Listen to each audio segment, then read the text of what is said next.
I hope you can learn something new from the speech. And so first of all, I want to ask a question. How long does the jewelry, how long is the history about the jewelry? Do you know about that? And as a part of human culture, the jewelry has a really long history. And according to the Michael Boucher article on the Science magazine in 2006, he suggests that the first sign of jewelry came out can be dated back. The first sign of jewelry can be dated back to about 100,000 million years ago. And at that time, people just started to use clothes and tools.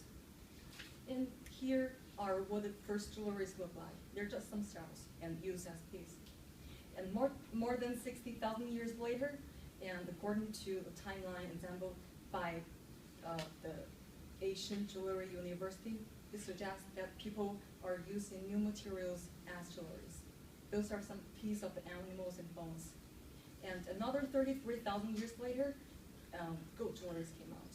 And little by little, humans bring new materials more and more to their culture and to make their new jewelries.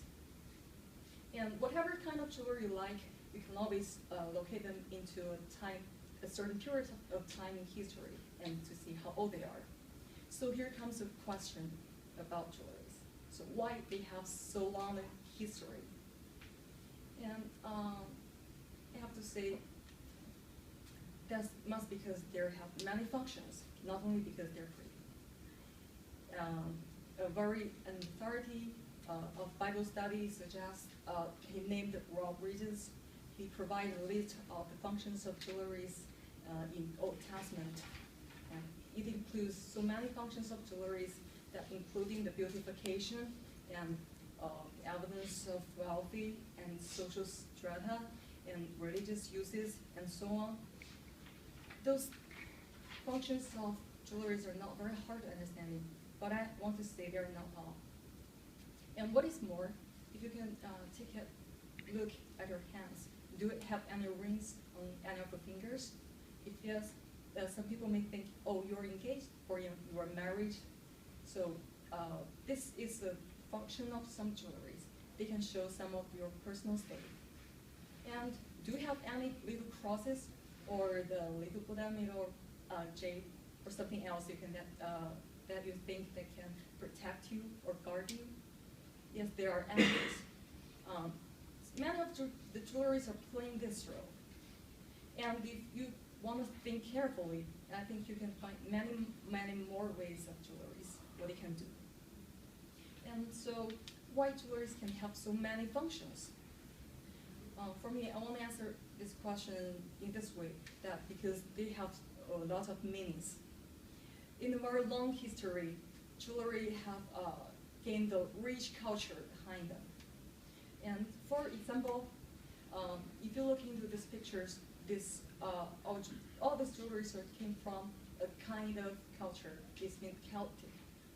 I don't know whether you're familiar with that or not, but if you are at the first glance of them, you may think, oh, they're pretty or they're ugly. But have you ever think about what is behind their appearance? I have to say there are many sophisticated meanings behind them. And just look at the central picture, it is a necklace. And can you recognize what is the symbol of that? It is a tree. And it is a tree from the Celtic culture. In their culture, the tree are gods, and they represents life, wisdom, and shelter, and love, and maybe something else, and so on and so on.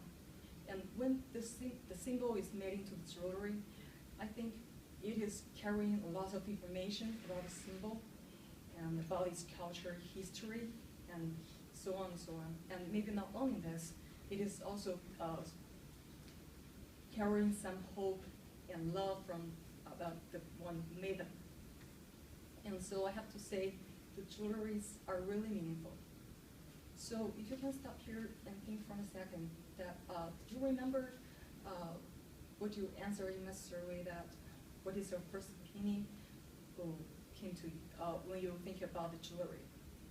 And after I give you a very short introduction about the history, the functions and names about all those things, did you change your mind now? Or did you get some new understanding of them? I really hope you can have something new now. And I think if you're really interested in those things, you can keep on learning about them. I'm sure you will gain a lot. Thank you.